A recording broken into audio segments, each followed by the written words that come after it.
La Civica Orchestra di Fiati Giuseppe Verdi, città di Trieste, con il sostegno della Regione Friuli Venezia Giulia e il contributo della Fondazione Kathleen Foreman Casali, presenta Aperitivi in musica di e con Giovanni Baldini.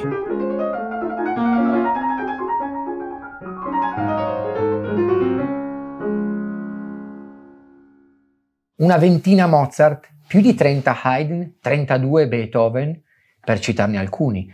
Come si fa ad affrontare il repertorio delle sonate per pianoforte?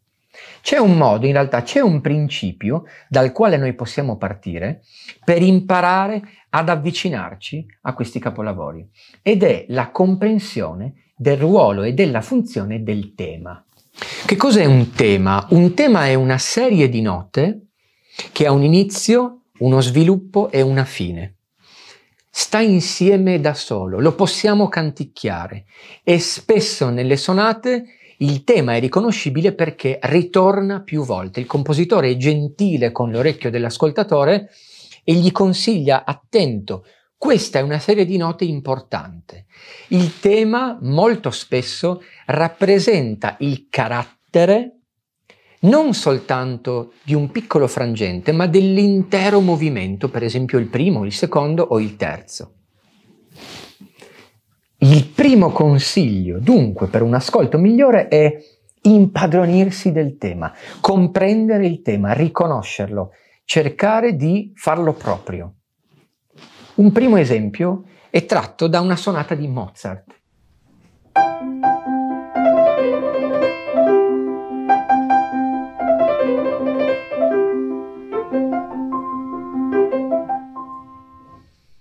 Già il tema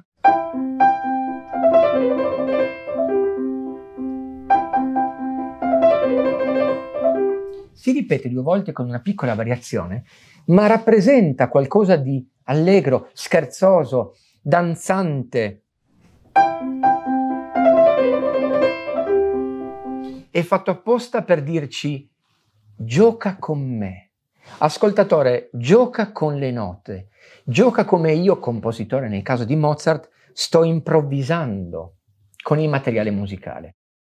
Questo tema dunque introdurrà un'atmosfera allegra, gioiosa, e lo si capisce, come dicevamo prima, già dalle primissime note.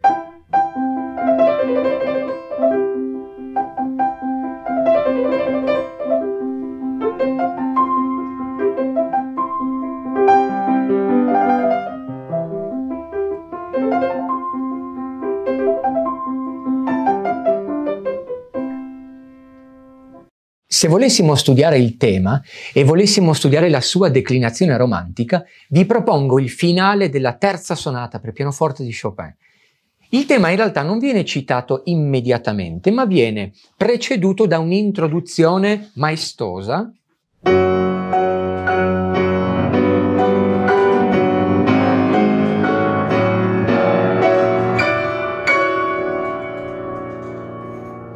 Ci aspetteremmo un'esplosione di vigore, in realtà ecco il tema.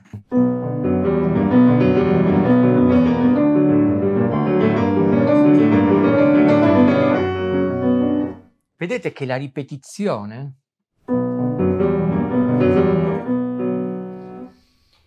è un conflitto, la rappresentazione di un conflitto interiore, tumultuoso. Quindi, a differenza dell'allegrezza di Mozart, Chopin propone di prendere per mano l'ascoltatore e vivere con lui questa sofferenza, questa angoscia.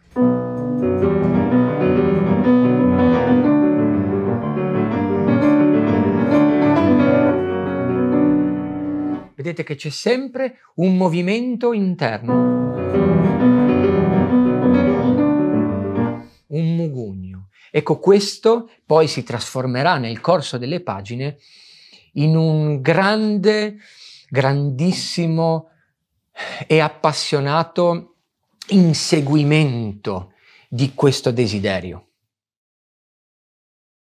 Abbiamo parlato di Mozart, abbiamo parlato di Chopin, parliamo di Beethoven, che forse meglio degli altri è riuscito a creare dei temi con pochissime note. Pensiamo all'incipit della Quinta Sinfonia. Tanti hanno proposto di sostituire il termine tema con quello di motto. Un motto che serve a risvegliare l'ascoltatore e a raccontare tutto con poco. L'esempio che voglio proporvi è tratto dalla sonata Opera 57, altresì soprannominata Appassionata. Qui il tema viene presentato immediatamente all'inizio ed è composto in realtà da 3 sole note.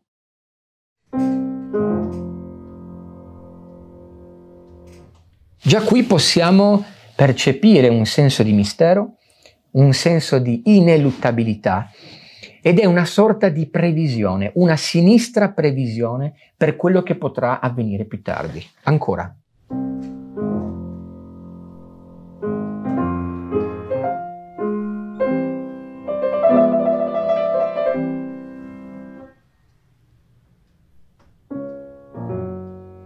Sempre lo stesso tema.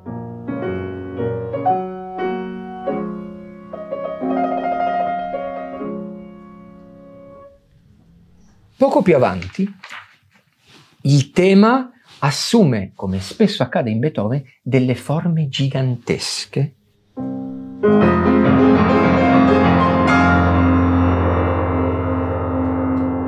Come se lui volesse far emergere questa figura titanica dal terreno. Ecco, come avete visto, noi non possiamo, sfortunatamente in queste pillole, ripassare assieme tutte le accezioni di questi temi, però il consiglio rimane identico: cercare di vivere il tema comprendendone i suoi aspetti peculiari. Con questo piccolo accorgimento noi avremo migliorato di molto il nostro ascolto e quello sarà il primo passo, la prima tappa verso una comprensione migliore di tutta l'opera.